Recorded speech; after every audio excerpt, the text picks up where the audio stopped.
Jamaah sholat subuh yang dirahmati Allah Subhanahu wa taala. Saya membaca Al-Qur'an. Ada ayat yang sangat luar biasa. Qad kanat lakum uswatun hasanah fi Ibrahim walladzina ma'ahu.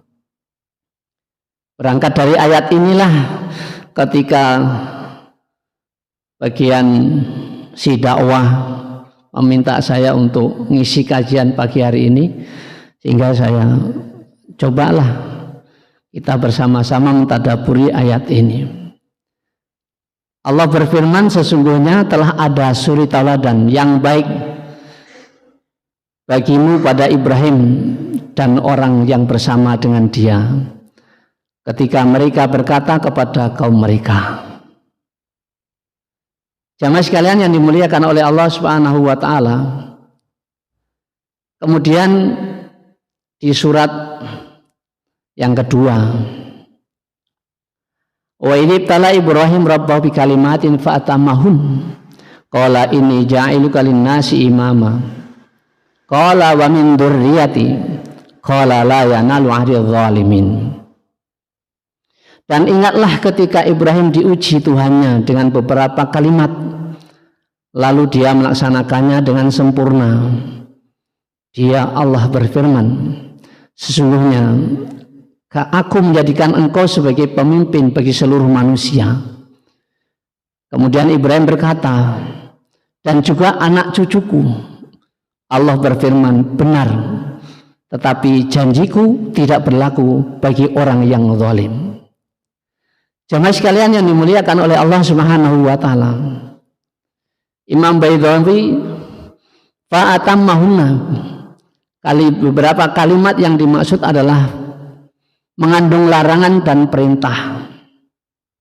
Sebagaimana kita ketahui bersama bahwa Nabi Ibrahim adalah Nabiullah, salah satu ulul azmi yang mendapatkan ujian dari Allah yang sangat luar biasa, berat ujiannya bagi Nabi Ibrahim alaihissalam. Apa di antara ujiannya? Sebagaimana kita ketahui bersama bahwa Nabi Ibrahim adalah Nabi yang pernah dibakar hidup-hidup oleh penguasa pada saat itu, yaitu Raja Namrud.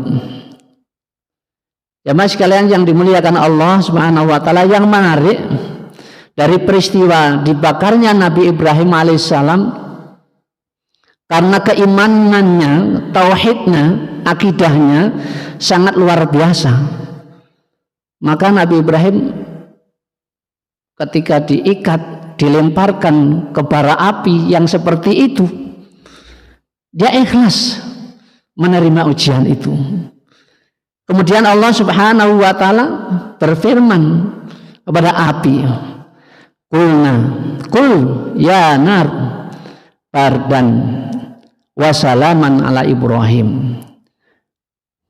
Jamaah sekalian yang dimuliakan oleh Allah Subhanahu wa taala, di sini Allah memerintahkan kepada api yang biasanya panas, membakar, menghanguskan, menghancurkan, bardan wasalaman ala Ibrahim.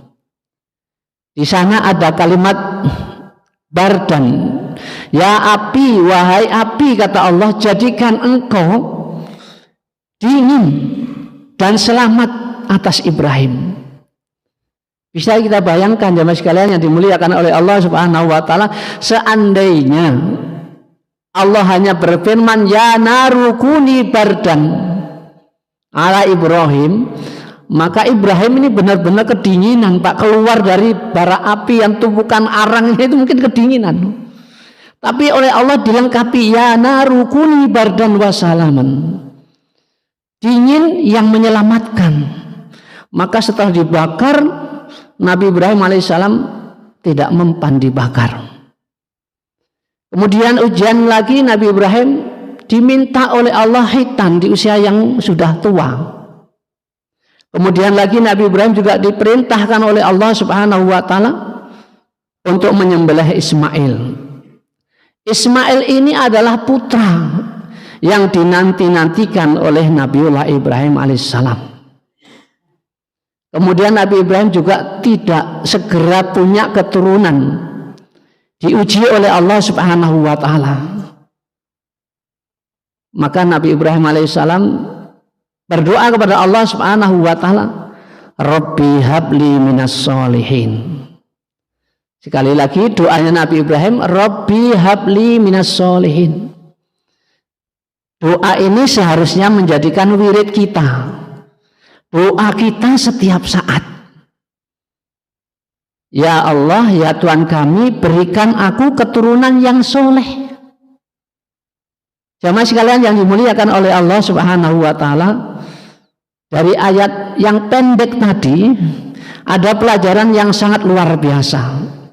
Adabnya kita berdoa, adabnya kita meminta kepada Allah Subhanahu wa taala. Permintaan kepada Allah, mintalah yang baik. Rabbi habli minas solihin. Doa ini tidak 1-2 kali, Pak. Berkali-kali. Saking khawatirnya Nabi Ibrahim ini gak punya keturunan, doa terus dan berdoa terus. Karena Nabi Ibrahim yakin Allah akan memberikan apa yang diminta oleh Nabi Ibrahim alaihissalam. Keyakinan inilah yang menguatkan Nabi Ibrahim yang sangat luar biasa.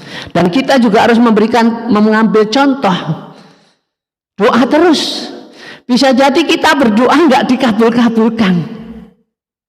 Ini kita juga perlu sabar, Pak. Ada di antara kita mungkin yang berdoa, saya sudah doa, saya sudah menjalankan perintah Allah dengan sebaik-baiknya, saya sudah stop berlaku maksiat, tapi nggak dikabul-kabulkan. Atau mungkin ada di antara kita yang punya anak yang sudah selesai kuliah, minta kepada Allah dan tidak dikabul-kabulkan pekerjaan yang diinginkan, sudah tes kemana-mana. Maka kita sebagai orang tua juga harus bisa mengambil pelajaran ini. Bisa jadi apa yang kita minta kalau dikabulkan, kita tidak menjadi orang yang baik. Misalnya ada di antara kita yang bertahun-tahun di sekitar kita ini, di Denpasar ini, berdoa pengen punya rumah, tapi oleh Allah terus sampai hari ini masih jadikan kontraktor.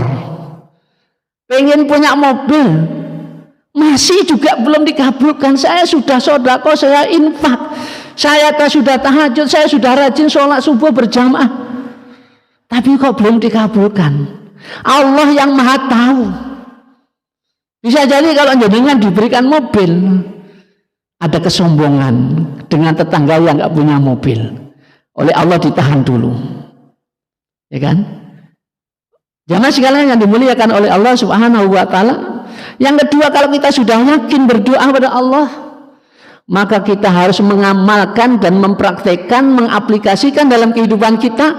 Iyyaka na'budu wa iyyaka nasta'in. Kita minta hanya kepada Allah, kita minta tolong hanya kepada Allah Subhanahu wa ta'ala. Dan yang ketiga dari ayat tadi, apa yang kita minta, mintalah yang baik, jangan minta yang nggak baik. Ada mungkin karena kesel kita dengan orang lain, doain orang lain yang nggak baik.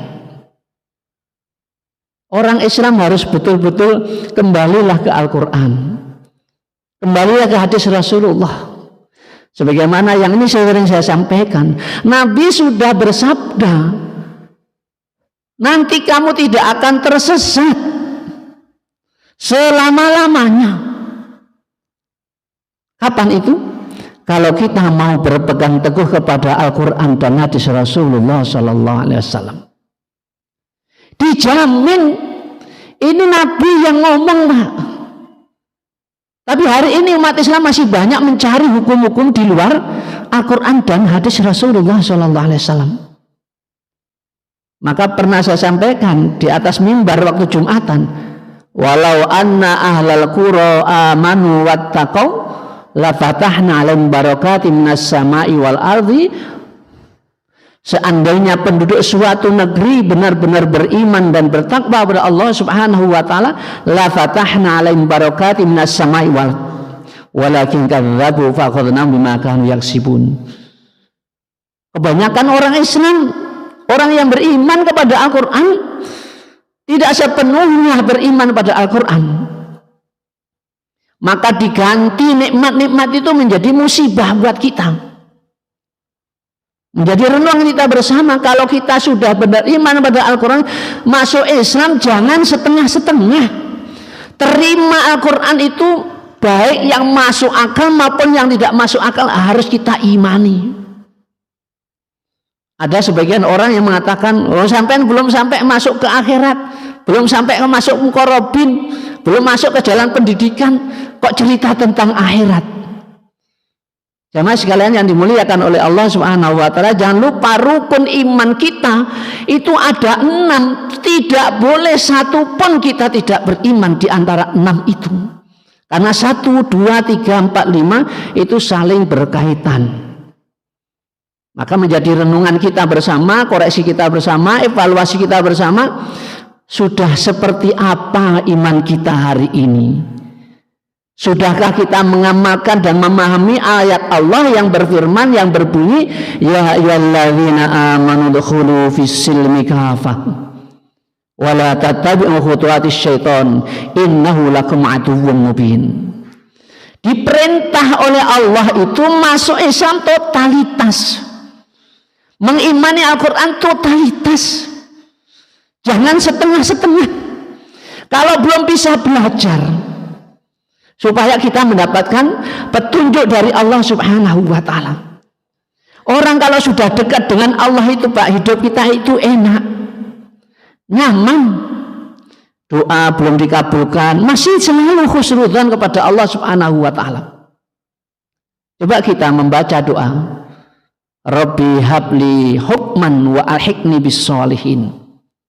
Rabbi habli hukman wa alhiqni bis sholihin. Ini juga doanya Nabi Ibrahim. Ya Tuhanku, berikanlah kepadaku hikmah atau ilmu dan masukkanlah aku ke dalam golongan orang-orang yang soleh. Ini pentingnya kita berteman dengan orang baik. Orang baik itu yang bagaimana? Orang baik itu orang yang beriman kepada Allah dan yang beramal soleh. Hubungan kepada Allah baik, dan tidak hanya hubungan Allah kepada Allah baik, tetapi juga beramal soleh. Wa tawassaw bil haqqi wa tawassaw bis sabr. Juga baik saling mengingatkan kalau ada orang lain yang keliru, diingatkan. Jenengan itu keliru, enggak seperti ini. Dan kita yang diingatkan ya cepet-cepetlah sadar. Jangan sudah sepuh-sepuh masih susah juga untuk sholat subuh berjamaah. Alhamdulillah beberapa hari yang lalu saya dapat ngisi pengajian di daerah Denpasar Selatan. Saya sampaikan, ibu-ibu kalau jenengan sayang suami, tolong jenengan oprak-oprak suami sampean untuk sholat subuh berjamaah di masjid, sadar. Karena apa? Kalau bukti cinta jenengan ke suami, jangan dibiarkan suaminya sholat subuh di rumah. Karena sholat subuh itu bagi suami, bagi laki-laki itu sunnahnya muakkadah. Maka ini alhamdulillah di sini banyak yang berjamaah. Dan kata Rasulullah Sallallahu Alaihi Wasallam, orang yang paling kaya itu adalah orang yang mau sholat subuh berjamaah di masjid atau musola yang terdekat, bisa menunaikan 2 rakaat sebelum sholat subuh atau qobliyah subuh. Kenapa? 2 rakaat itu lebih utama daripada dunia dan seisinya. Kemudian doa yang tadi, waj'al lisana sidqin fil akhirin, dan jadikanlah aku buah tutur yang baik bagi orang-orang yang datang kemudian. Ini jenengan juga harus mulai mikir, Pak. Saya nanti kalau sudah nggak ada, alias meninggal dunia, alias mati, yang diomongkan oleh teman saya yang baik atau yang buruk. Maka waj'al lisana sidqin fil akhirin. Doa, jadikan wirid setiap saat. Jangan sampai nanti justru kita mendoa yang nggak baik-baik. Setelah kita mati yang diomongkan mah justru kejelekan-kejelekan kita. Waj'alni min warasati jannatin na'im. Ya Allah, dan jadikan aku pewaris surga yang penuh dengan kenikmatan. Jamaah sekalian yang dimuliakan Allah Subhanahu wa taala, itu tadi adalah pendidikan yang pertama yang diberikan Nabiullah Ibrahim alaihissalam untuk kita semua. Yang kedua adalah selalu berprasangka baik kepada Allah. Hal ini dicontohkan oleh Nabi Ibrahim, Siti Hajar, dan Ismail yang saat itu masih kecil. Ketika Nabi Ibrahim mengatakan kepada Siti Hajar, wahai istriku, sekarang siap-siaplah, kita akan meninggalkan Palestina hari ini. Bawa bekalmu secukupnya. Diajak jalan terus ini Pak. Berjalan dan jalan sampailah di tempat Bakah yang tidak ada apa-apanya di sana, gersang. Kemudian ketika Nabi Ibrahim akan meninggalkan Siti Hajar dan Ismail yang kecil, maka Siti Hajar bertanya, wahai suamiku, apakah ini perintah Allah? Namanya suami istri Pak. Walaupun itu perintah Allah, sebagai manusia biasa juga tega dan tidak tega. Sampai 3 kali bertanya, apakah ini perintah Allah? Maka ketika Nabi Ibrahim mengatakan ini perintah Allah, apa kata Siti Hajar? Kalau ini perintah Allah, saya tidak akan kecil hati. Karena apa? Dia yakin pasti Allah akan mencukupkan kebutuhan Siti Hajar dan anaknya yang masih kecil itu. Dan apa yang terjadi jamaah sekalian yang dimuliakan Allah? Ternyata kehabisan bahan perbekalannya untuk makan dan minum habis. Saat itu Siti Hajar melihat di antara bukit sana kayaknya ada air, lari dia. Kayaknya sebelah sana ada air, lari ke sana. Yang kita sebut sekarang adalah Safa dan Marwah 7 kali. Bagi jamaah yang sudah haji dan umroh pasti pernah menginjakkan kakinya di sana. Alhamdulillah bulan Oktober saya diberikan kemudahan oleh Allah bisa menginjakkan kaki yang kedua bersama istri tercinta saya. Mudah-mudahan jenengan yang belum ke sana dimudahkan oleh Allah Subhanahu wa taala. Allahumma amin. Dan apa Pak yang terjadi ketika Siti Hajar lari Safa Marwah, bukan air hujan yang turun dari langit. Ternyata justru keluar sumber air yang sampai hari ini tidak akan habis. Bahkan Nabi mengatakan air ini tidak akan habis sebelum datang kiamat nanti, yaitu air Zam-Zam. Apa pelajaran di sini jamaah sekalian yang dimuliakan oleh Allah Subhanahu wa taala? Bisa jadi hari ini kita berbuat baik di sini di Denpasar Selatan ini, mungkin nanti kita akan memetik buahnya tidak di sini. Atau bisa jadi kita sudah berbuat baik untuk masjid ini, ternyata setelah masjidnya besar, megah, nggak dipakai, nggak jadi pengurus, nggak jadi orang penting. Ini juga ujian buat kita. Belajar dari Safa dan Marwah. Bisa jadi nanti anak cucu jenengan yang meneruskan perjuangannya. Makanya di sini kita harus terus berhusnudzan kepada Allah Subhanahu wa taala. Apa kata Allah? Dalam hadis Rasulullah sallallahu alaihi wasallam, kalau hambaku mendekati aku dengan berjalan, maka aku akan mendekatinya dengan lari. Kalau hambaku ingat aku di saat dia rame-rame banyak orang, aku akan mendekatinya dia dengan kesendiriannya. Artinya apa? Dibutuhkan kita ini terus berhusnudzon apapun yang menimpa kepada kita.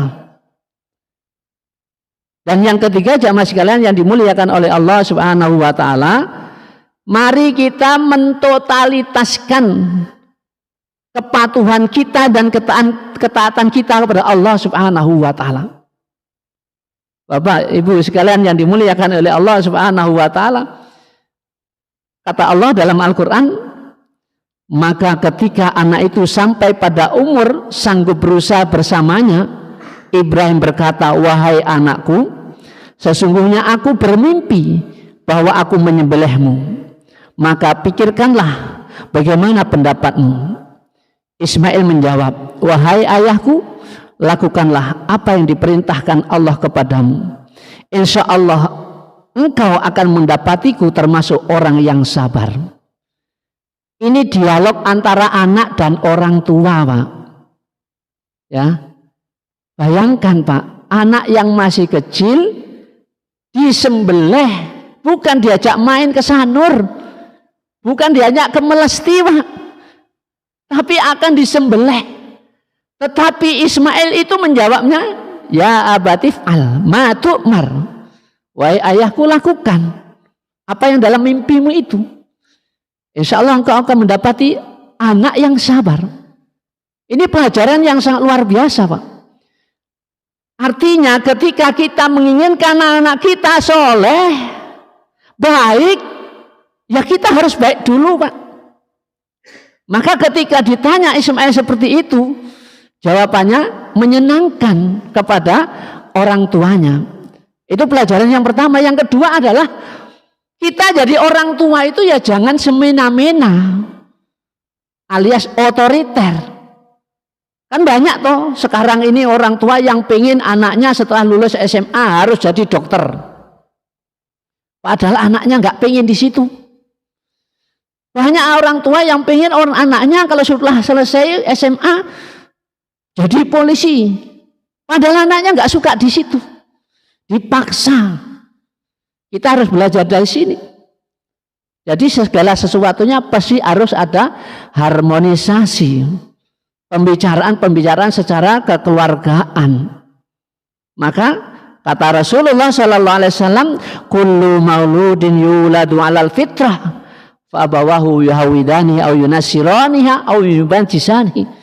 Kalau jenengan pengen anaknya baik, anaknya soleh, anaknya rajin sholat, anaknya rajin ngaji, ya bapaknya rajin sholat, ibunya rajin ngaji, bapaknya juga rajin ngaji. Jangan cuma rajin menyuruh. Atamuruna nasa bil birri wa tansawna anfusakum. Kabura maktan indallahi an taqulu ma la taf'alun. Nah, dengan kaitan qiraatul Quran atau tilawah Al-Quran ini, siapa di antara kita yang sampai tuwek, yang sampai hari ini belum pernah hatam Al-Quran, itu mohon untuk segera dihatamkan, Pak. Jangan sampai belas tidak hatam-hatam, atau hatamnya cuma 1 bulan sekali. Bulan apa, Pak? Nah, sampai sendiri yang jawab. Saya nggak lanjutin, nggak tega tuh. Janganlah. Kenapa? Iqra'ul Quran. Ini dawuhnya Nabi, baca Al-Quran. Fa innahu ya'ti yaumal qiyamati syafi'an li ashabihi. Huruf-huruf Al-Quran itu nanti akan memberi syafaat kepada kita di hari kiamat nanti. Maka jangan sampai malas untuk membaca Al-Quran. Jamaah sekalian yang dimuliakan oleh Allah Subhanahu wa taala. Pelajaran yang ketiga apa, Pak? Ketika Nabi Ibrahim itu mimpi di tanggal 8, mimpinya menyembelih Ismail, dan paginya disampaikan kepada putranya, dan Ismail juga menjawab sama. Tanggal 9, tanggal 10 sama, 3 hari berturut-turut, 3 malam berturut-turut Nabi Ibrahim bertanya kepada anaknya, dan anaknya jawabannya sama. Maka tanggal 10 fasholli li rabbika wanhar, terjadilah penyembelihan Ismail. Apakah Nabi Ibrahim mengerti sebelum diganti dengan kambing oleh Allah? Tidak. Tapi berkat keimanan dan ketakwaannya kepada Allah, disembelihlah Ismail dan diganti oleh Allah Subhanahu wa taala menjadi kambing. Ismail tetap selamat. Ibrah yang sangat baik kepada kita yang harus kita teladani adalah bahwa pertolongan Allah itu last minute diberikan kepada kita kalau kita benar-benar sudah lulus ujian-ujian dari Allah Subhanahu wa taala. Sama dengan Nabi Musa. Ketika perintah membelah lautan itu enggak ada, Pak, informasi sebelumnya bahwa nanti kalau sudah dekat laut bisa dipukulkan tongkatnya kemudian berubah menjadi jalan raya. Bukan. Begitu kedah kepepet dipukulkanlah tongkatnya Nabi Musa, berubah menjadi jalan untuk keselamatan dengan kaumnya. Maka hari ini kita juga harus belajar dari sana. Ternyata pertolongan Allah Subhanahu wa taala diberikan kepada orang yang beriman dan bertakwa itu tidak selalu di awal. Perjuangan kita untuk dakwah, perjuangan kita untuk menyampaikan kebenaran itu kadang-kadang juga banyak ditolak dan kadang-kadang banyak diterima. Sama dengan ketika Rasulullah SAW menyampaikan dakwah yang awal-awal. Ketika ke Taif, di sana banyak keluarga, paman-paman Rasulullah SAW dari pihak keluarga ibu, tapi dilempari batu, Pak. Tapi alhamdulillah disadar ini ada yang menolak, tapi nggak sampai melempari batu saya. Paling senyum, paling hatinya oh begitu. Tapi itulah resikonya dakwah. Dan jangan diharap dan berharap kita itu kalau sudah dakwah semangat berapi-api kemudian semuanya akan diterima, belum tentu. Karena apa? Innaka la tahdi man ahbabta walakinnallaha yahdi may yasha. Nabi saja tidak mampu memberikan petunjuk hidayah kepada pamannya yang gulawentah, yang memelihara, yang mengasuh mulai 8 tahun sampai usia 40 tahun. Karena hidayah itu miliknya Allah Subhanahu wa taala. Jamaah sekalian yang dimuliakan oleh Allah Subhanahu wa taala. Yang keempat, taat dan patuh kepada Allah Subhanahu wa taala akan membuahkan hasil yang sangat luar biasa. Siapa di antara kita yang sabar dengan ujiannya Allah Subhanahu wa taala, pasti Allah akan memberikan hadiah, memberikan balasan yang sangat luar biasa untuk kita. Sebagaimana Nabi Ibrahim diuji, Nabi Ismail diuji, Siti Hajar juga diuji. Jamaah sekalian yang dimuliakan oleh Allah Subhanahu wa taala, qad shadaqta ru'ya inna kadzalika nazil muhsinin. Sungguh engkau telah membenarkan mimpi itu. Sungguh demikianlah kami berikan balasan kepada orang-orang yang berbuat baik. Jadi jenengan kalau berbuat baik jangan sampai kecil hati kok enggak dapat pahala imbalan dari Allah Subhanahu wa taala. Yang kedua, orang yang takwa, orang yang sabar dengan ujian Allah Subhanahu wa taala, fabadainahu biribhin azim.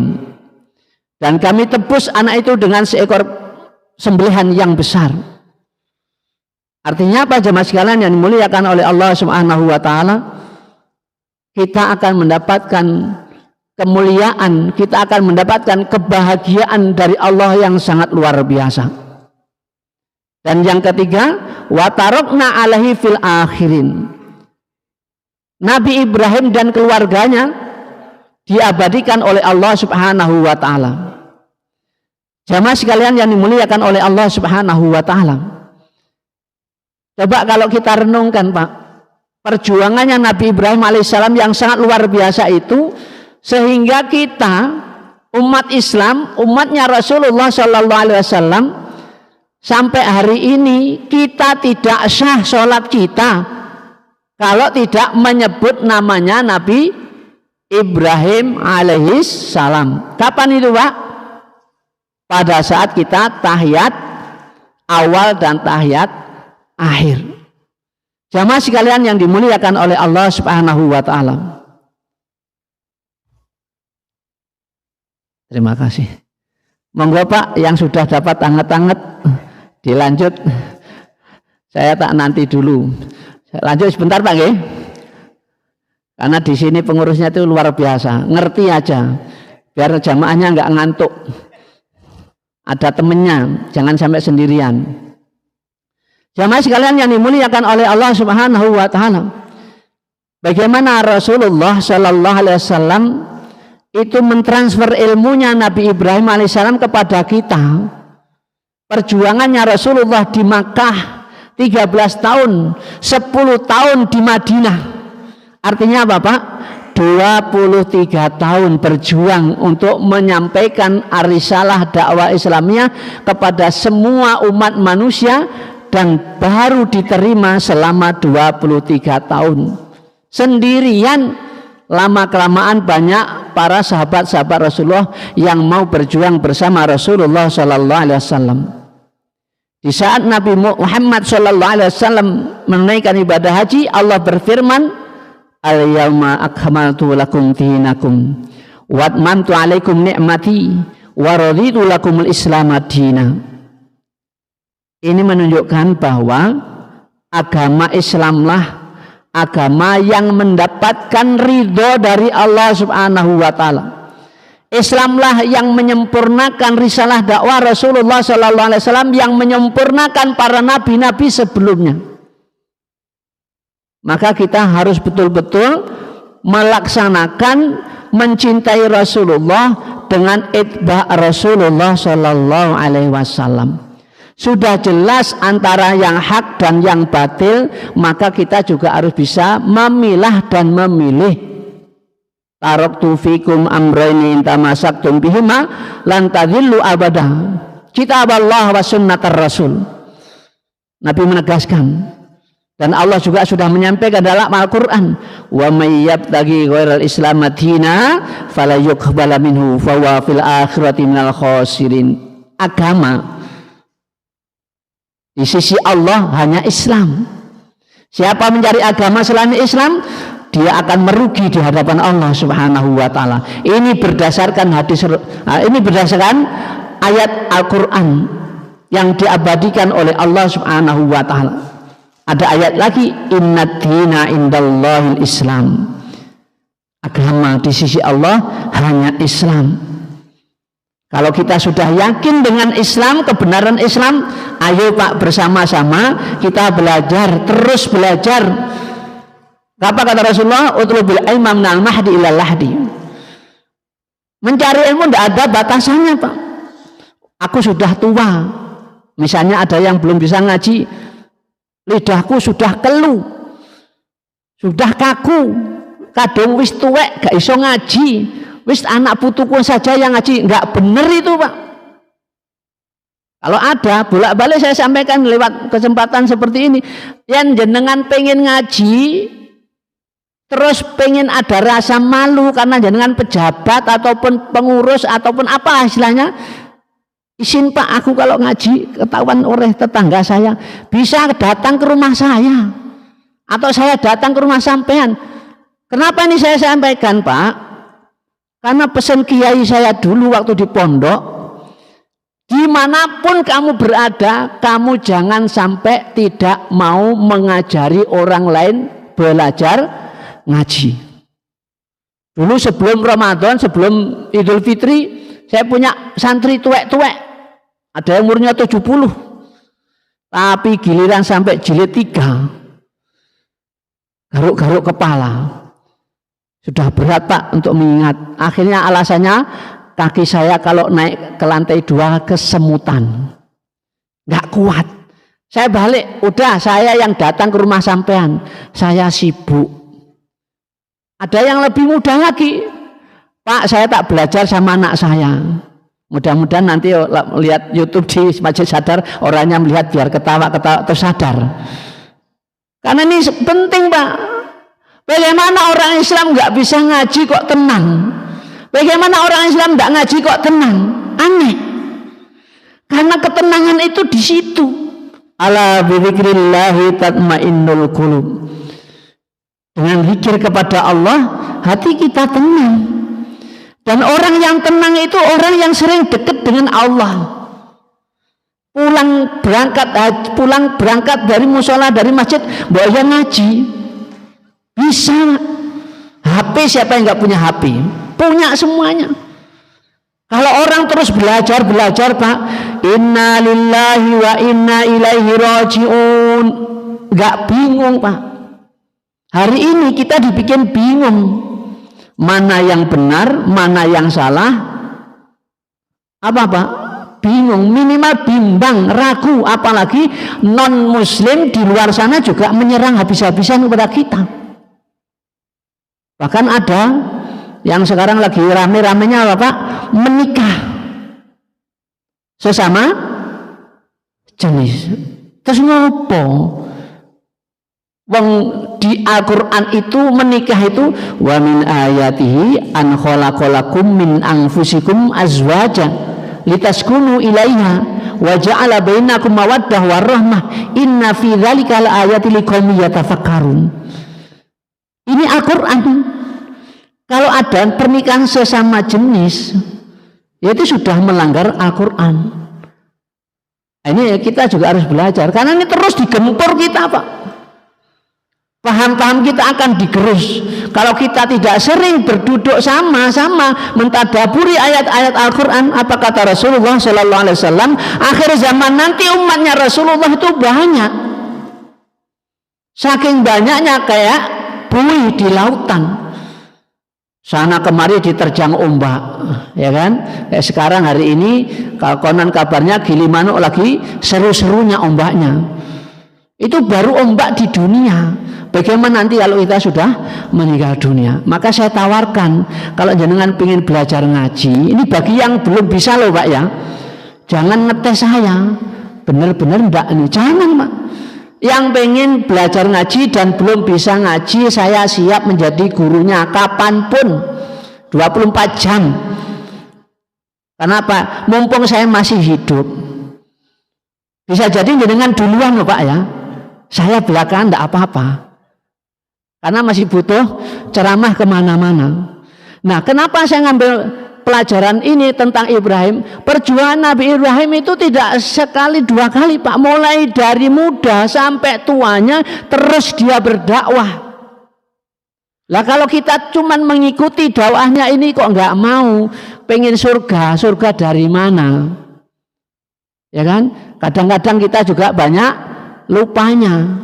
Waktunya sholat masih diundur-undur, atau bahkan lupa nggak sholat karena ketiduran. Berbagai macam ujian-ujian kita. Bila sudah tidak ada pertanyaan dari jamaah, maka kita akhiri kajian pada pagi hari ini dengan sama-sama membaca hamdalah dan doa kafaratul majlis. Subhanakallahumma bihamdika asyhadu an la ilaha illa anta astaghfiruka wa atubu ilaik. Saya selaku pembawa acara tidak lupa mohon maaf bila ada kesalahan dan kekurangan di dalam membawa acara kajian pada pagi hari ini. Akhirul kalam, afilu minkum billahi taufiq wal hidayah. Wassalamualaikum warahmatullahi wabarakatuh.